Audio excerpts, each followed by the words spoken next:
Years ago, this position did not exist with any Indian tribe. And you'll meet a guy that's a local talent known all across the country.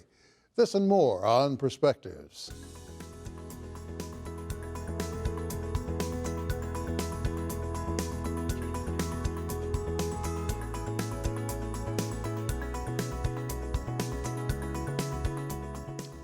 And our first guest is Elijah McIntosh, CEO of Onefire Holding Company. Elijah, welcome. Oh, thank you. Good to have you. We're talking about the Creek tribe here. Yes. Creek Indian tribe, Muskogee Creek Nation. And you've got kind of an interesting position. Are you with the tribe in this position, or do you work outside the tribe?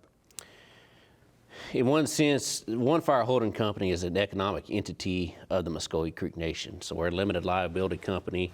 We're filed under the Muskogee Creek Nation's Tribal Business Code, and we are wholly owned by the Muskogee Creek Nation. So they're our sole shareholder. I got you. We have a separate board of directors. We have 5 board members.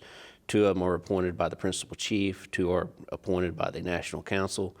And then out of those 4, they select a 5th member of the board of directors, and that's who I report to.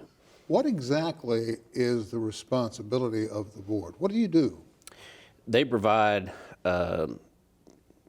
supervisory oversight to myself as we operate the businesses. Onefire is a holding company, and then we have subsidiaries underneath us that we operate. And so, for instance, we have one that's an aerospace and machine shop, and for that, we produce parts.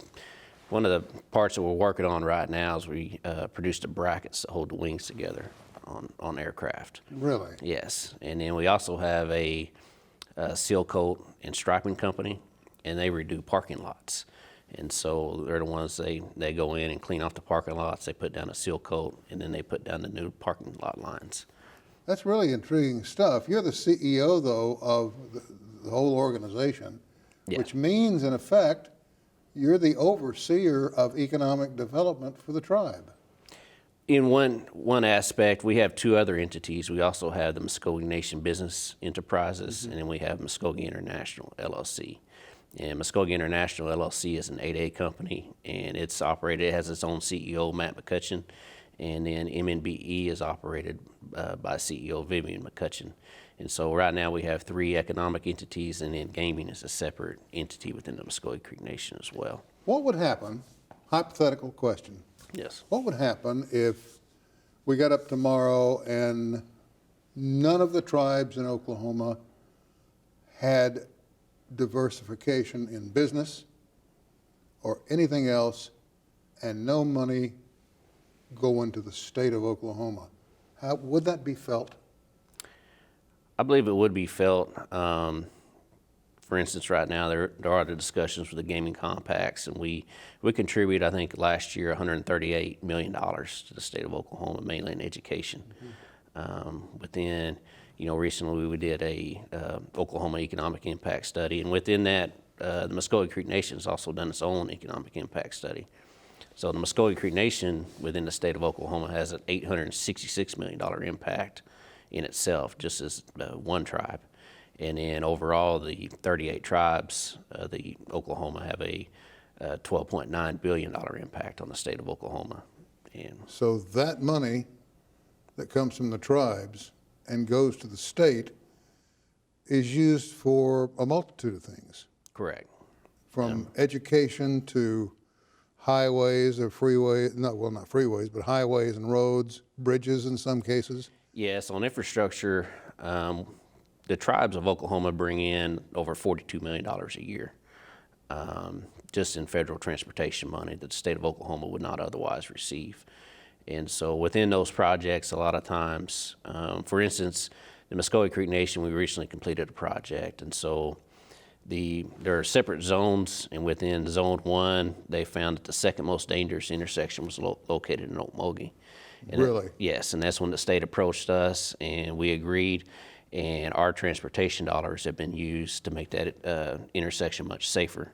And that, all Oklahomans are created by that, just the reduction in accidents, and And so that's an area where the tribes come in, and we produce a lot of help in a lot of ways, is on the infrastructure.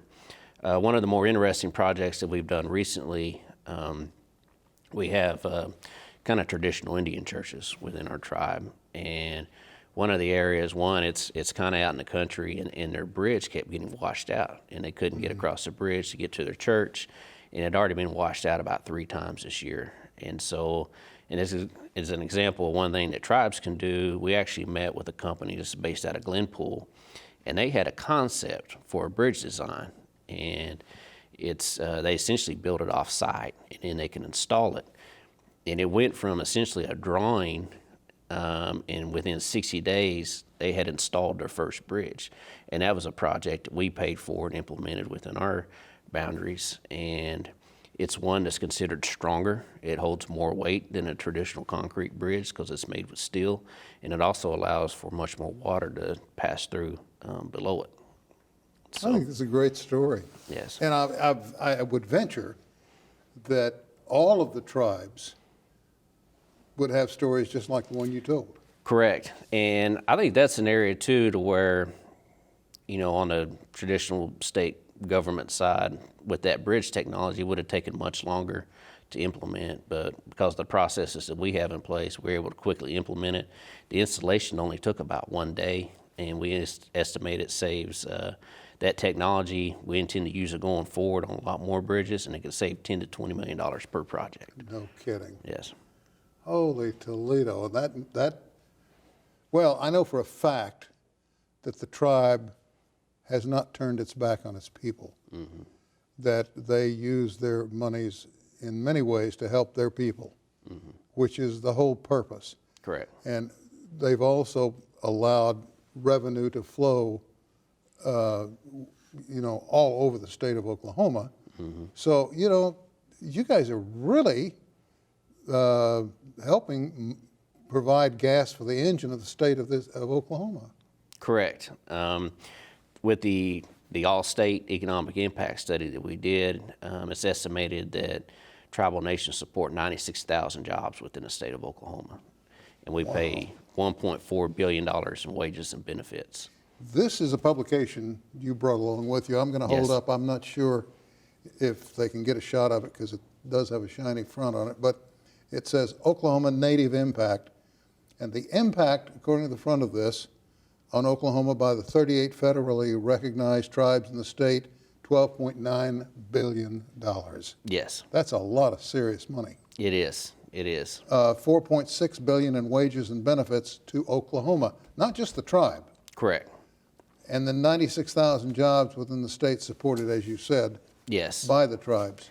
Yes, we directly employ over 50,000 people, and then it's estimated about another 45,000 are employed essentially because of the impact that we have within the areas that we go to.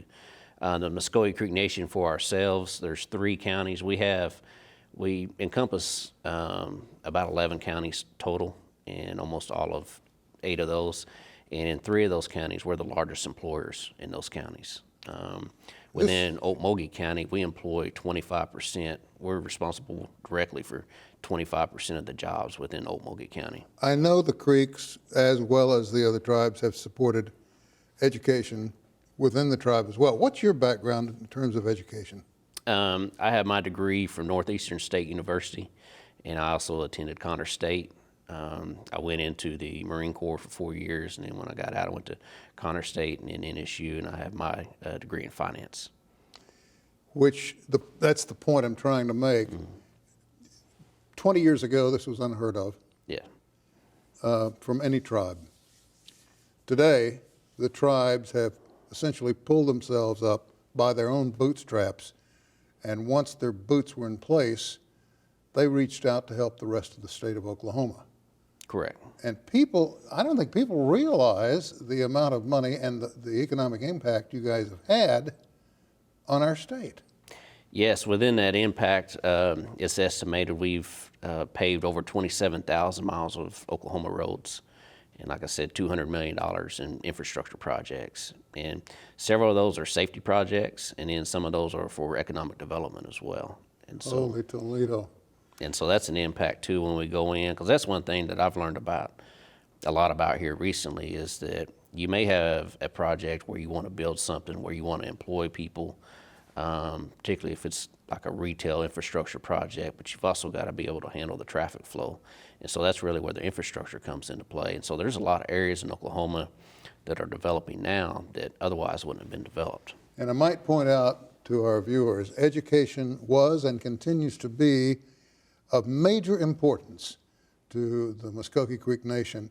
I want to thank you for taking time to come in and help clear up a few things for us and help the folks at home understand if this is going on with one tribe, it's also going on with others.